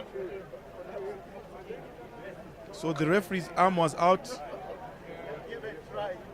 Well, it doesn't look like it is the man wearing the number 5 jersey. He is coming closer. Let's look at that replay once again. It is actually the number 2, Anekea. Anekea from Kenya, driving all the way with the maul and getting it over. That means it's 39-5. The conversion yet to come, and over 29 minutes to go. Yes, an assist turning to be scorer, the hooker for Kenya, who has been spot on with his lineouts so far in this encounter. And that's a beautiful, well-taken conversion that stretches Kenyan lead to 39 points. Tunisians, they need answers and they need them now. Well, it's actually 41 points. It Pardon looks me. like Sydney, you have lost count now. You can't seem to be following The Tunisians, scoreline. they're making it easy for the Kenyans, giving them what you call free meals, especially in that physical battle. But let's talk about this young man who's on the screens, number 5, who has been exceptional, especially in the physical battle. Look at the size of him. He came on ready onto the field of play and has been harassing, assaulting the Tunisians. And they really need to find themselves back onto this match. Hopefully they can get a try. But it is the Kenyans who come away with it. So Kavoli into contact. Manaina looking for the clearance kick from Molela. It's come all the way downfield, picked up by Tunisia. Mejri goes on the outside, but passes it to his man, who was immediately shut down. Tunisia looking for some go-forward ball here, looking to build some momentum.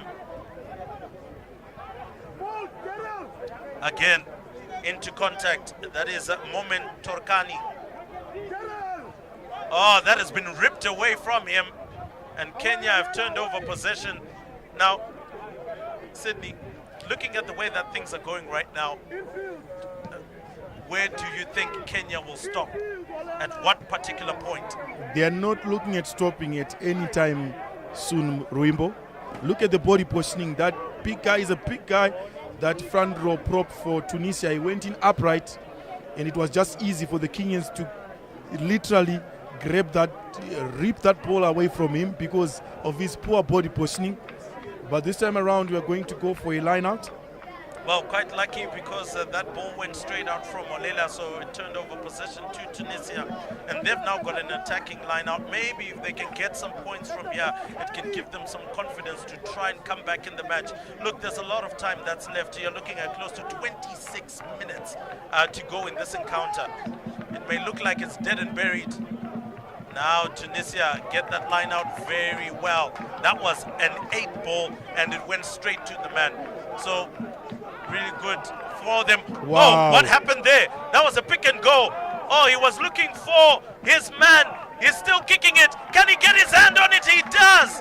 And Tunisia out of nowhere have gotten that. Kenya's defense in 6s and 7s. It looks like it's the number 12 from Tunisia, Mohamed Amin Kasori, who was able to go through that, and immediately Misawi doesn't want to take time there, decides to go for the quick conversion, and all of a sudden Tunisia have got 12 points very quickly. But look at the Kenyan defending there. What happened? Picked it up and went straight through their defense. He wasn't watching. The man whom you've given plaudits to, the commentators curse, Sydney. Yes, the gentlemen who were defending those fringes were literally watching. They were expecting, the Tunisians to pick that ball at the base of the rack. But this gentleman, cleverly just just picking that ball, running to space, caused problems for the Kenyans. And Tunisia, they'll gladly take these 7 points. Oh yes, gladly take the 7. They need more. That is Kuta, the 8th man who's coming out, and Tino is coming on for Kenya. Allow the ball to bounce. Tunisia now looking for some space. One side step too many. Finally taken down. Mejri looking to get some quick ball. Abdelatif. Oh, my word. Sent that one straight out, but it looks like a penalty as Kenya were offside. So Tunisia somehow, somewhere have found a second gear, and hopefully they'll turn it into a 3rd and 4th gear because they've got 24 minutes left approximately in the match. That was a dangerous tackle, Ruimbo, by the Kenyans. So, well, Precious Bazani just consulting with the head judges. And if the Kenyans, they need to be careful because as we see there, it looks like it was a late tackle because he had released the ball and it was a tip tackle. So Precious Pazani might be forced to go into her socks and issue out a yellow card. And that's not looking good. That's not looking good, Rimbo. Discipline, particularly at this level of rugby. You can't afford to be making tip tackles. It would have been understandable if he had just made an ordinary tackle after the ball had been released. It would have just been a penalty against him. But that tip tackle surely will hand a yellow card to him. Now remember, Tunisia did go for an odd 10 minutes a little bit earlier for a yellow card close to their own try line. That was before the halftime break. And there we have it. Precious Pazani has got no option, no choice but to hand that yellow card to the man who had been doing so well. Malwa. Oh, it looks like it is the other man there wearing jersey number 14 who has gotten the yellow card for Kenya. So the Tunisians with a numerical advantage, and it is a good kick that finds touch. Kip Tanui getting that yellow card. Surely, you can't afford to be doing that, Sydney. Yes, surely. You are cruising and controlling. So maybe it was he was overexcited with this lead and overzealous. So the Tunisians looking to play from here. And the referees are still looking for the balls. Looks like the balls are off today, Ruimbo. Maybe they've gone to get some lunch there, Sid. It has been a hot day. Certainly it has been. So line out finally coming in. Abdelatif. Oh, that's a good line out there. So once again, Abdelatif, the captain, Gallup, picking up on the ball. Deciding to drive forward. So Tunisia have found a gear now, seemingly getting things together. Will this match be too late? And Kenya are very, they are criminal for allowing games to slip. They almost allowed the game to slip against Namibia. That's a great tackle on oh my gosh, Wanaina Tunisians almost got need that to be wrong, careful but that is there. going to be an in-goal dropout. Misawi feeling that he got the hand there first, but Precious Pazani will always be right. Yes, certainly she'll always be right, Rimbo. It looked like a 50-50. By the end of the day, she is two people who are assisting her. That was a good grabber into the space. Wainana, he was made up a fool out of that grabber kick, but it is Kenya who kicked that ball. Oh my word. So that is a knock on, and immediately you can see the technical team of Tunisia right now holding their heads, because surely they were hoping for a counter attack. That was not to be with the knock on there, and you can't get back into a game when you continuously make mistakes,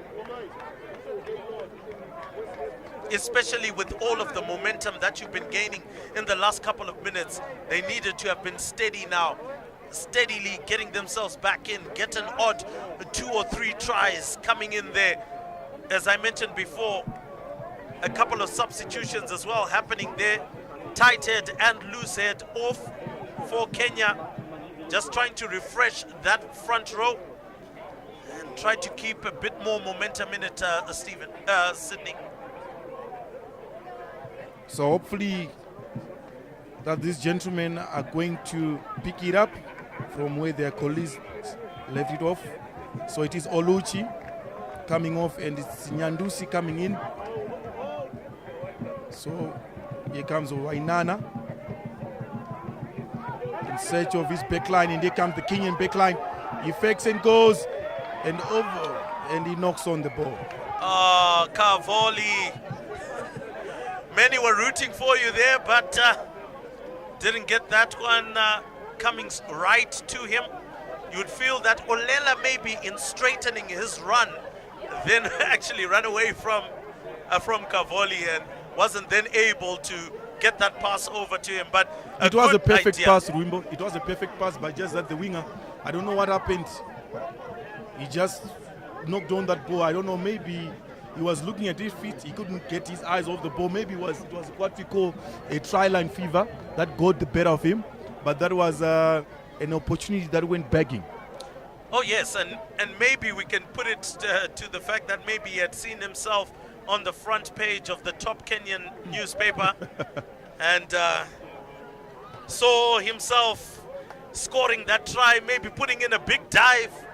Who knows?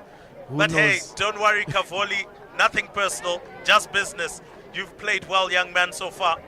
So Kenya leading 41-12, 59 and just about a half minutes gone in this match. The next match that will be coming up will be Zimbabwe taking on Namibia. That is a much anticipated match. The crowd slowly coming in. Lots of school kids that have come to watch some of their heroes. I think you can see the replay just showing a little bit of the knock-on happening there.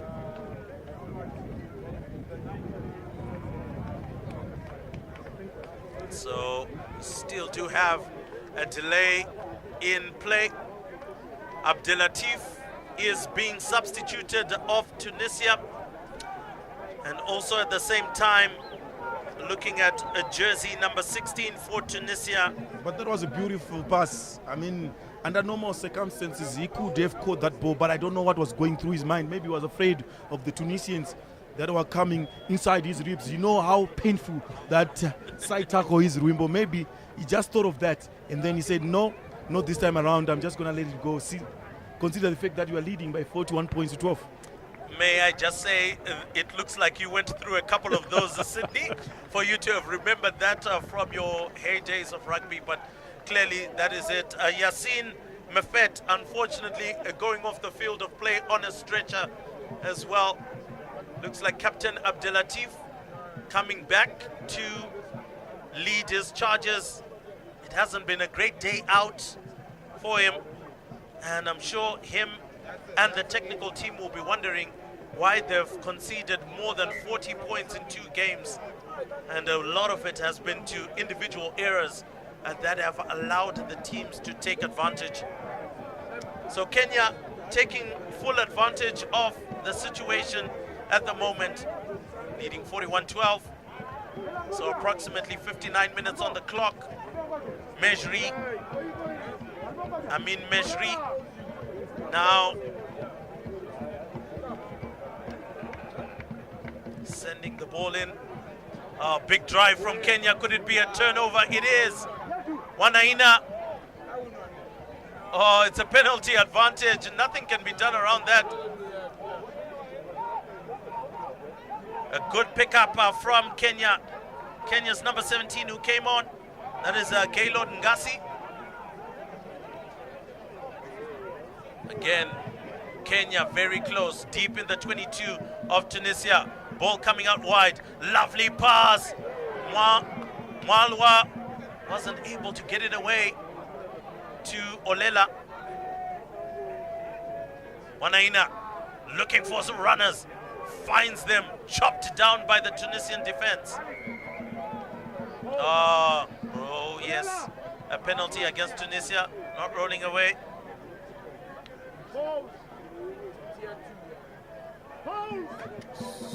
So the Kenyans taking their sweet time to make a decision. What is going to be the call from the captain? So they are still having a team meeting. Well, let's come back to that offside call by Precious Pazani. So it was a good chop tackle, a textbook tackle coming in from the Tunisians, and this time around they decided to kick for corner. So it looks like the Kenyans are looking for that rolling more as they edge closer to the Tunisians' try line. So it looks like another line out again. Ball from Kenya. A punt downfield. Olela picks it up. Now looking to come to the near side, goes for an up and under, bounces favorably for Kenya. Oh, he just can't pick it up.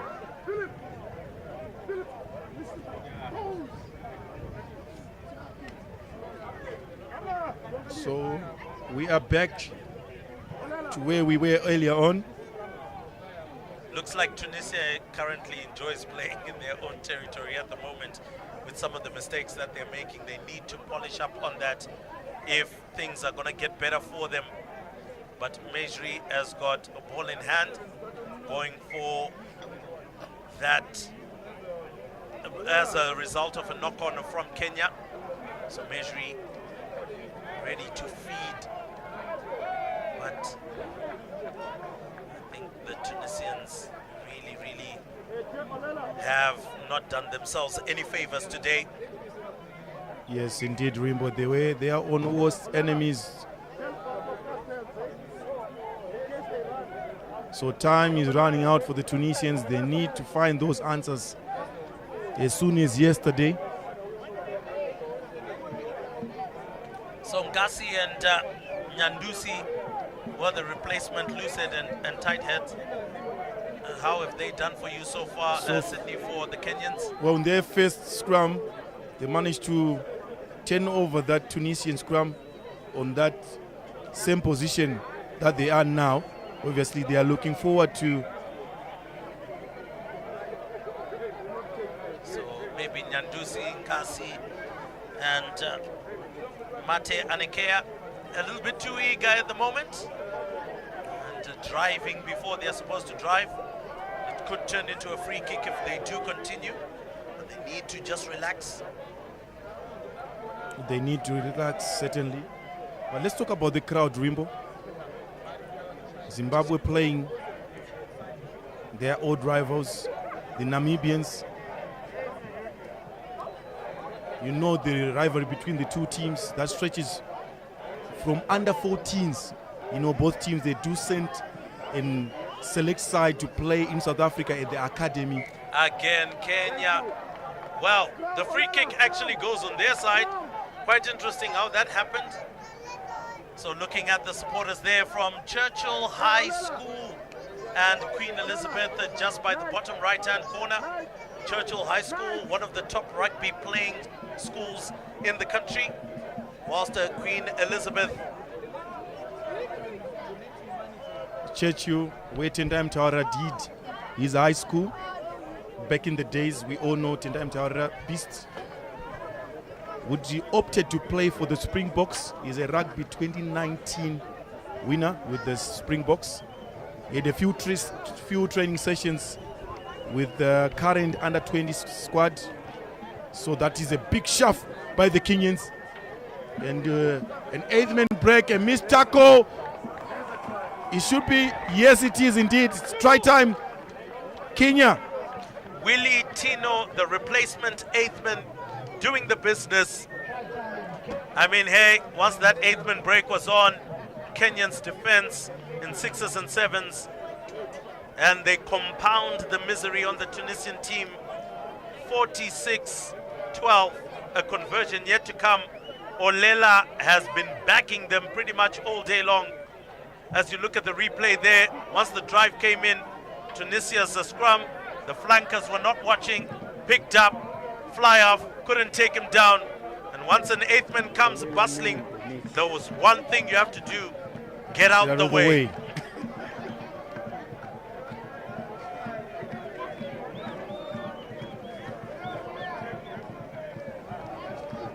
So the drums are being warmed up now. Some Zimbabwean fans obviously supporting Kenya, enjoying the way that they've been playing. Olela, well, Olela misses arguably one of his easiest kicks, and one of the best men on the field, Kavoli, comes over for Juma. Kavoli has had a good day, 2 tries to himself. Mwalwa also picking up 2 tries as the inside center. Surely has been a good day in the office for Kenya, Sydney. Great day in the office for the Kenyans. But let's talk about that inside center for Kenya. Man, He has power, he has pace, good ball handling skills. He was just passing through the Tunisian defense like a knife cutting through butter. And the Tunisians were failing to deal with him. But coming back to the game, another deep kick from the Tunisians, trying to jack off all the ball. But the Kenyans tidy off their play and looking for that kick. And well, that was a good take by Olela there. Unfortunately, just didn't have enough space, but really, really good to chase down the ball. So it Looks was like Precious Bazani is calling that back. Look at that tackle again. Those are the kinds of tackles that Tunisia should have been making in the first half and second half. But unfortunately, those tackles coming a little bit too late. But Tunisia do have a line out. That line out very much inside the 22. Maybe pick up 1 or 2 more tries for Tunisia might be the aim. we still have over 12 minutes to play. If they can just reduce the areas, I mean, something that they would actually help them. But that great was line a out great again. line out. Textbook set piece move. And immediately into contact by the number 5 of Tunisia, Wissem Mayeb. But with continuity of play, another penalty, not releasing the captain Abdelatif.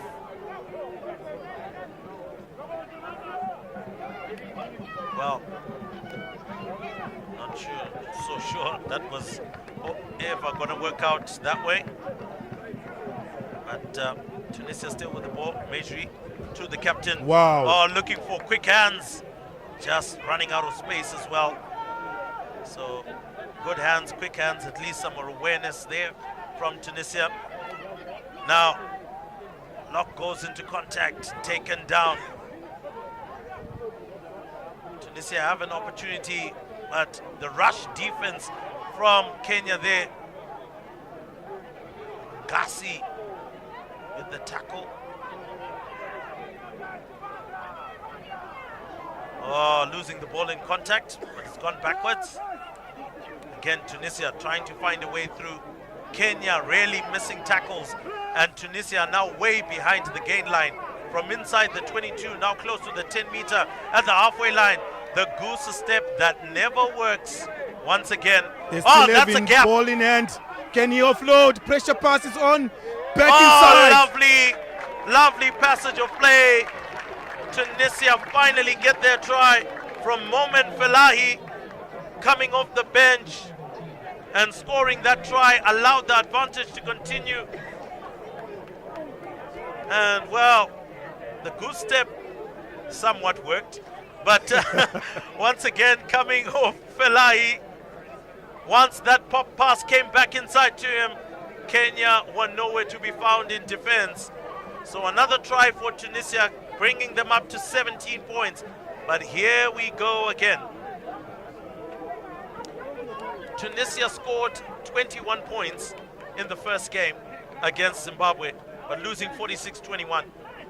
They've scored 17 points right now. A conversion yet to come. About 10 minutes left to go in the match. 46 points have once again been scored against them. Is it a defensive or an offensive problem, Sydney? Well, it's a little bit of both, Rubimbo. They have made some terrible mistakes in their attack. We spoke about their ball handling skills. We spoke about, them failing, getting into a proper body positioning when they were, building those phases. We spoke about also them failing to do with the high ball. And also let's talk about scrums. They were terrible. Their lineouts, yes, they did work today, but however, their defense, we saw it one-on-one. The inside center of Kenya, was just passing through their defense with two defenders, Ruimbo. So it's a bit of both. When they are reviewing this footage, Ruimbo, they really need to sort those areas out. Oh yes, and I'm sure they are going to be watching this particular footage to sort areas out. Now it looks like it's number 22 from Kenya going about business. Farhan rather not Farhan Juma, rather it is Ryan.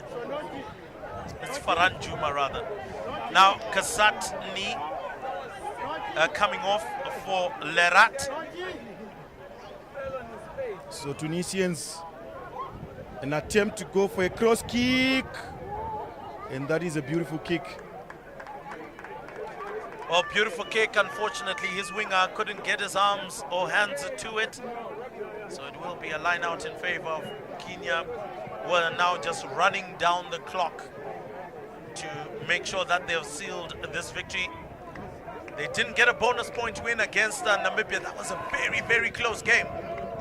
But they've picked up a bonus point victory here, which also will count into how things will end up on Sunday. And Yes, you will Rebo, feel with these scorelines, what do you think it means for teams like Zimbabwe and Namibia, who are still in contention of winning this Barthes Trophy? You know, looking at the Zimbabwean point of view, whereby they won against the same squad by 46 points to 21. If it ends like this, what does it mean for Zimbabwe? well, it should mean that Kenya is relatively at par in this particular competition at the moment. 46 points put against the same opposition.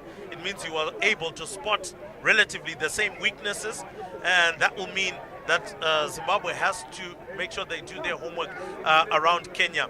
I must point it out to Kenya. Kenya today were dominant in the scrum, where we expected Tunisia to have been also putting in a little bit of an effort. But Kenya now with the ball on the attack. Oh, great clearing there at the breakdown. Ball comes out looking for quick hands. Olela, another goose step, and he steps into touch. Goose step doesn't work. Oh my word, we are tired of hearing that. You are not a fan of goose step, fine, but some of us enjoy watching flair rugby. You know, these youngsters expressing themselves on the field of play. If there's an opportunity for a goose step, why not? Express yourself within the touchline. So as we look at the replay coming in, good quick hands. Got Olela out there. Tried to step, but fortunately there. So a head injury in the Tunisian, and that boy looks like he is in deep trouble. A little bit difficult to see what happened there, because even as we saw in the replay, it didn't seem like as if anybody went into some head contact.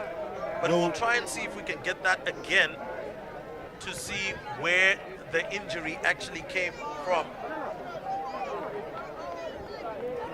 Because it seemed like everybody went into decent contact initially, but the Tunisian player now really struggling.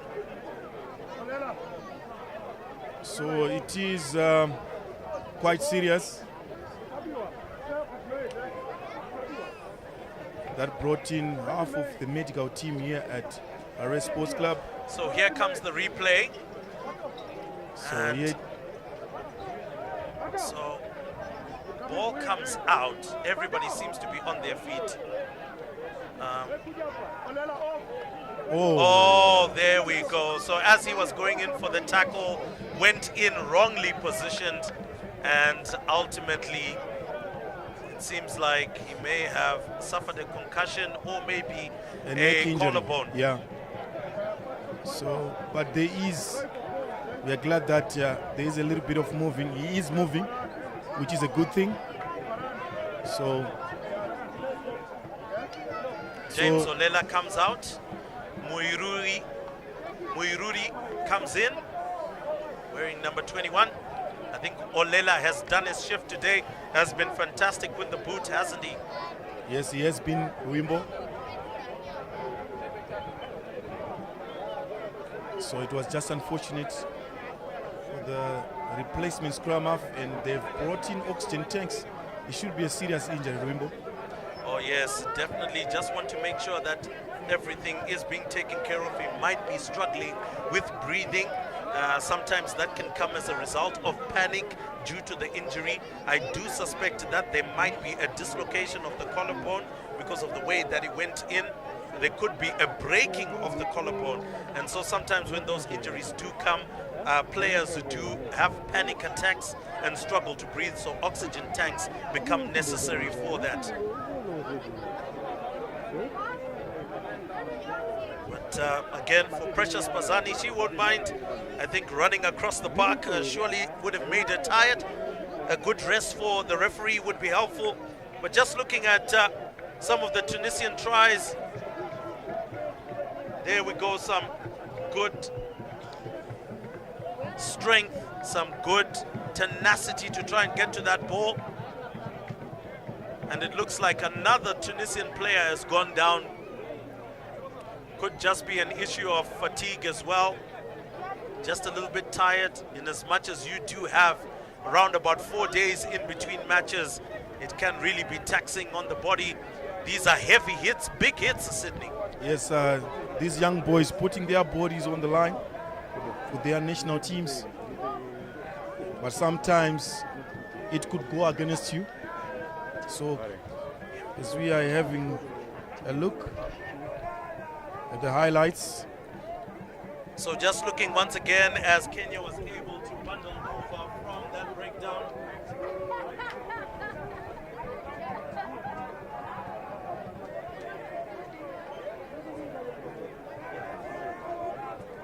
So we're just waiting for the medical team to clear off the field.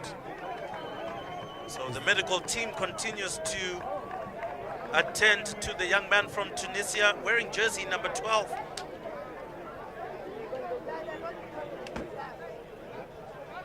There, Tunisia, lovely grubber kick coming in. There will be contention around this one as to who got their hand on the ball. And it did look in that replay like as if it might have been Tunisia, but so at the end, could have been, would have been. At the end of the day, it isn't. It isn't, and the referee decision was that Kenya took it back in. So they played according to the referee's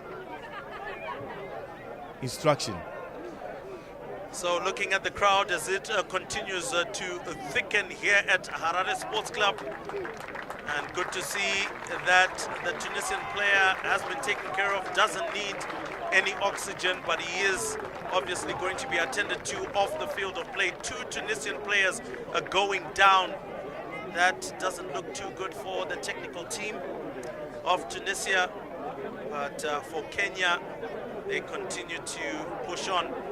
So, as you can see on the clock, approximately 73 minutes, round about 6.5 minutes thereabouts to go, and Kenya surely have wrapped up this one unless something miraculous in the water that came from the water boy is in there for the Tunisians to rise and do something.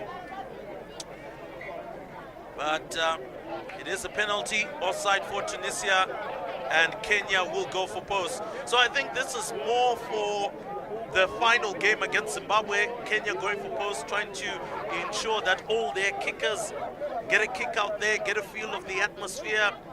When the game is tied, you know, try to do that. Trust but me, we'll see how things will go. It's going to be a big game. Zimbabwe versus Kenya. Remember, Zimbabweans beat the Kenyans 2 times last year, and in the previous year as well. So psychologically, Zimbabwe, they do have an advantage over Kenya. But at the end of the day, the match has to be played out and get the final result. But Zimbabweans, knowing them as I do, they always struggle against Namibia. Namibia could have a bad day in the office and still get one over Zimbabwe, but that has been the case coming back, and that is a successful penalty goal that stretches the Kenyan lead to 49 points to 17. The Tunisians surely, we're just waiting for Precious Pazani to blow a whistle, signaling full time here at Harare Sports Club, the den of the Red Lions. So the kick coming from Philip Okeo, wearing jersey number 23 for Kenya. Oh my word! That is a bad tackle. You cannot tackle somebody in the air. And they'll be extremely lucky if Precious Pazani does not give a yellow card there. You do not tackle the man in the air. You don't even lay a fingernail on the guy. And they are so lucky they didn't get a yellow card there. Do you think that this is now Precious Pazani exercising some level of discretion on her part to allow Tunisia at least to end with 15 men on the park? Yes, certainly, Ruimba, because I feel that if she had given that yellow card, I felt that that would have been harsh. But however, the law is the law. She should have applied the law for her own credibility. But however, play continues. And it is Kenyans who come away with it. So they have the advantage and will look to go forward. Ball comes out for Ngasi.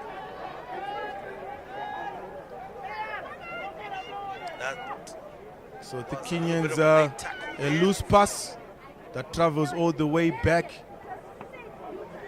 And it looks like there's a Tunisian player underneath. But however, yes, he has to roll away. And the Kenyans will be more than happy to run down that clock. Oh yes, running down the clock would be the easiest thing to do.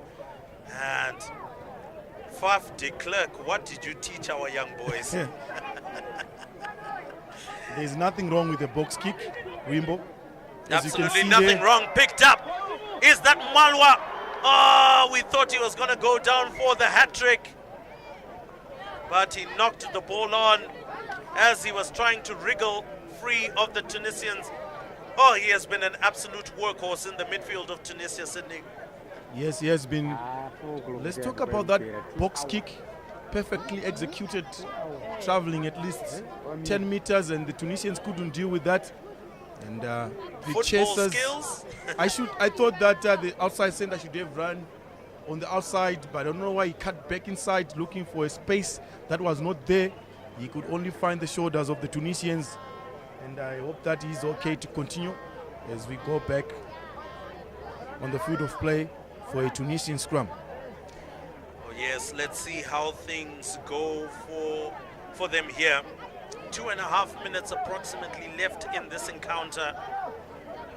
And for Tunisia, it's really going through the motions. For Kenya, it's managing the game to the end. Again, Mejri waiting for the scrum to be steady. But Kenya dominant once again in the scrum. Loose ball. Good kick upfield, but Wainaina decides to go for the pass there. A little bit of a chip over the top. That goes straight to the Tunisians, but I don't think that was the wisest idea, running into some traffic. Luckily for him, support was all around. Now Tunisia looking to build some phases again. Abdelatif gets the ball, going for another clearance kick downfield. Wainaina steady under it, now deciding to come to the near side. He's got lots of support, decides to go for the grabber. That was the worst idea, even though he follows it up with a really good tackle. So the Tunisians looking forward to play themselves out of trouble, looking for that consolation try. A box kick by the Tunisian halfback straight into the Kenyan halfback, who attempts to wriggle past the Tunisian defense, but they were up for it. Ball comes out. Oh, tries to bustle through. Actually makes it through 2 tackles. Needs some support because Tunisia...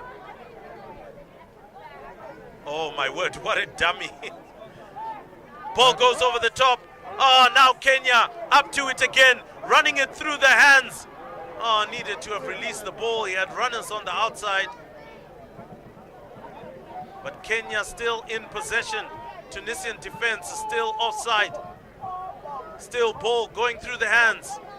Can they make it to the try line? Well, what is that?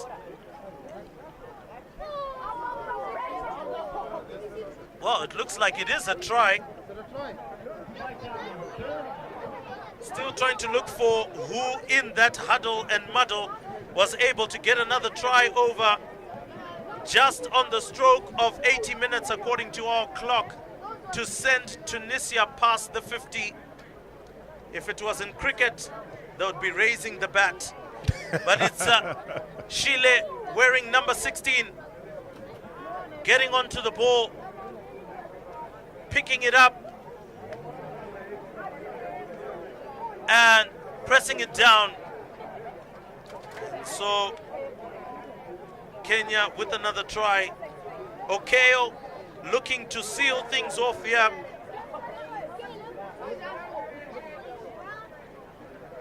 And if Kenya had a cricket bat, they could easily walk around raising it, because in cricket you do so. Raise the bat at 50. The conversion is a successful 56-17, and it is done and dusted here at Harare Sports Club. Kenya with a commanding victory, 54-17. And of course, we're going to quickly bring our analysts who were there right at the beginning. Sid, first and foremost,